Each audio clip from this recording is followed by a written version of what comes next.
Hej på er, det är Joel här som ska läsa om vad som händer med din kropp om du slutar med alkoholen. Alltså att dricka alkohol. Ett glas vin är alltid trevligt och en drink då och då är aldrig fel. Men vad händer i kroppen om du avstår helt från alkohol? Här kan du se exakt hur din kropp påverkas vecka för vecka.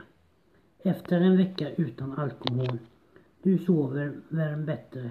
Om du hade problem att somna förut eller sov oroligt, så kommer det lösa sig direkt om du lägger av med alkoholen. Efter 2 veckor utan alkohol, du går ner i vikt. Om du hade problem att tappa vikt tidigare eller bara svårt att hålla formen, så kommer ditt alkoholfria liv hjälpa dig. Du kan gå ner så mycket som 1,5 kilo i veckan beroende på hur mycket du drack innan. Efter 3 till 4 veckor utan alkohol, du koncentrerar dig bättre. Ditt blodtryck kommer förbättras, vilket gör att du lättare kan koncentrera dig på saker och hålla fokus längre. Efter en månad utan alkohol, du blir snyggare.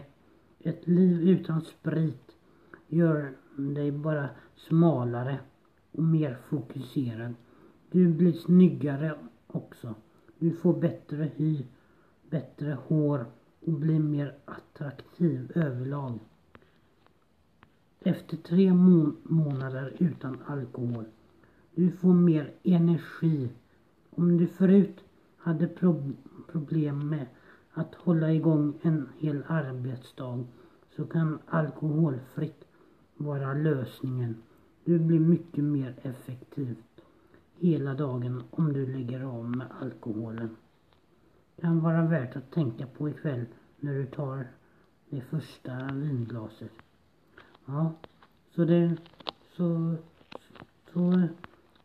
här ser det ut när man lägger av med alkoholen för gott.